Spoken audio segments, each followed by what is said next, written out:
Douro's sunset paints rooftops, bells echo softly.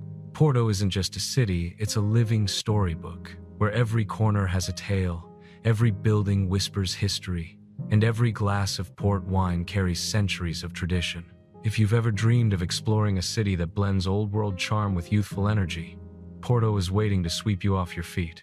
And in this journey, we'll show you how to spend 4 unforgettable days in Portugal's most soulful city.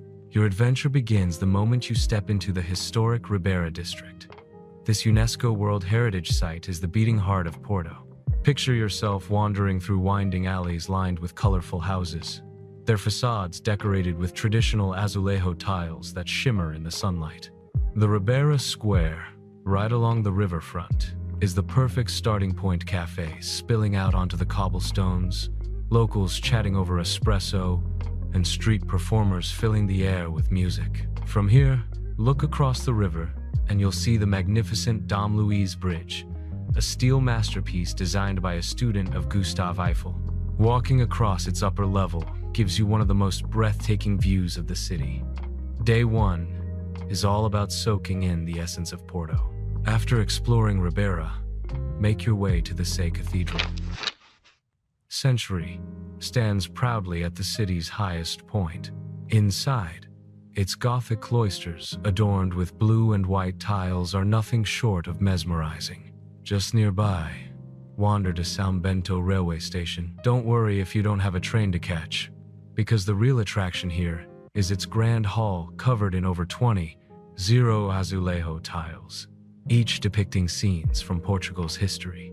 As the evening sets in, the best way to end your first day is to dive into Porto's culinary scene. Find a traditional tasca and order a francesinha, the city's iconic sandwich layered with steak, ham, sausage, melted cheese, and drenched in a rich beer sauce. Pair it with a local Superbock beer, or, of course, a glass of fine port wine. To top it off, stroll back to the riverside and watch the city lights dance on the water, a perfect introduction to Porto's magic. Close your eyes for a moment and picture waking up in Porto to the aroma of fresh-baked pastel de nata. Day 2 in this city is about discovering its artistic side, where architecture, history, and imagination come alive. Start your morning at the famous Livraria Lello, often called one of the most beautiful bookstores in the world. With its neo-Gothic facade, stained glass ceiling, and winding red staircase, this is no ordinary bookshop. It's a temple of knowledge and creativity. Some say it even inspired J.K. Rowling during her time in Porto. Whether you're a book lover or not, the atmosphere here feels like stepping into another realm. From literature to landmarks, your next stop is the Clérigos Tower. Rising high above the city, this Baroque bell tower challenges you to climb more than 200 steps. But the reward is a panoramic view that will leave you speechless. From the top, you'll see a sea of red rooftops, the Douro River winding through the landscape, and the Atlantic Ocean shimmering on the horizon. Porto is also a city of churches, and one you simply can't miss is Igreja do Carmo. Its exterior is adorned with one of the city's most stunning azulejo murals, a blue and white masterpiece that tells stories in tile. Another highlight is Igreja de São Francisco. Known for its golden interior, nearly every surface is covered in gilded woodwork, a dazzling reminder of the city's wealth during the Age of Discovery. In the afternoon, head to the bustling Mercado do Bolhão. This historic market is alive, with color and energy vendors selling fresh produce, flowers, cheeses, and cured meats, while locals haggle and laugh. It's the perfect spot to grab a quick bite or sample Portuguese delicacies like sardines, chorizo, or olives. As the sun sets, Porto's nightlife begins to awaken. Day 2 wouldn't be complete without experiencing Fado, Portugal's soulful traditional music. Find a small venue tucked away in the old town, order a glass of wine, and let the haunting melodies tell stories of love, loss, and longing. It's more than music, it's an experience that touches the soul. If days 1 and 2 showed you Porto's history and culture, day 3 is about crossing the river to discover the city's beating heart of tradition. Vila Nova de Gaia the home of port wine. Begin with a stroll across the Dom Luís I Bridge. The lower level leads you right into Gaia's waterfront, where the world-famous port wine cellars await. For centuries, barrels of wine have been aged here in cool, dark lodges, and today you can step inside to taste this heritage yourself. Names like Sandeman, Taylor's, and Graham's aren't just brands, they are guardians of a centuries-old craft. Take a guided tour to learn about the production process, from the vineyards of the Douro Valley to the aging barrels, and of course, enjoy a tasting session that introduces you to the richness of white, ruby, and tawny ports. After savoring Porto's liquid gold, head up to Jardim do Moro, a peaceful garden that offers some of the best views of the city skyline. This is the perfect place to relax and take in the beauty of Porto's layered architecture, from medieval towers to modern bridges. For lunch, Gaia's riverside restaurants serve delicious seafood dishes.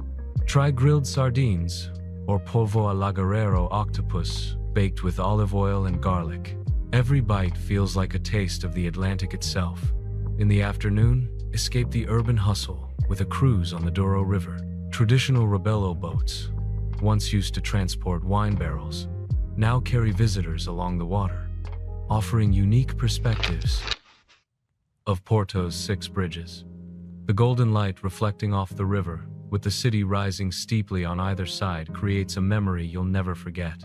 To end your third day, make your way back to Porto and wander around the Galerias de Paris street, famous for its buzzing nightlife. Whether you prefer a cozy wine bar, a lively pub, or a modern cocktail lounge, the energy here is contagious. Porto may be historic, but it knows how to celebrate the present. Your fourth and final day in Porto should be nothing short of extraordinary. A farewell that captures the essence of this unforgettable city. And what better way to do that than by exploring its hidden gems and savoring one last taste of adventure. Start your morning with a visit to the Crystal Palace Gardens, also known as Jardins do Palacio de Cristal. This lush oasis, filled with fountains, sculptures, and exotic plants, offers stunning views of the Douro River. It's the kind of place where time slows down, perfect for a reflective morning stroll.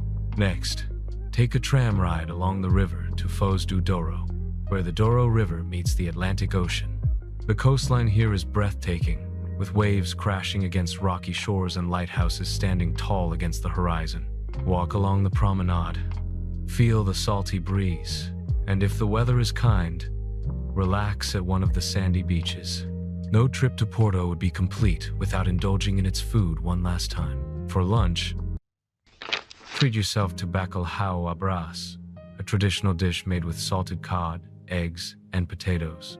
Pair it with a crisp vino verde, a refreshing green wine that complements the flavors perfectly. In the afternoon, dive into Porto's artistic side at the Serralves Museum of Contemporary Art. Surrounded by beautifully landscaped gardens, this museum houses thought-provoking exhibitions that highlight Portugal's place in the global art scene. It's modern, bold, and a perfect contrast to the city's historical core. Finally, as your journey draws to an end, return to the banks of the Douro for a sunset farewell. Whether you sit by the river in Ribeira, climb back to Jardim do Moro, or enjoy the view from a rooftop bar, take a moment to let Porto's beauty sink in. The glow of the sun on the city's rooftops, the gentle hum of life on the streets, and the knowledge that this city has shared its soul with you, it's the perfect ending to 4 unforgettable days. Thanks for watching my video. I hope you enjoyed exploring Prague as much as I enjoyed guiding you through it. If you found this travel guide helpful, don't forget to like, share, and subscribe for more beautiful destinations from around the world. Got a favorite spot in Prague?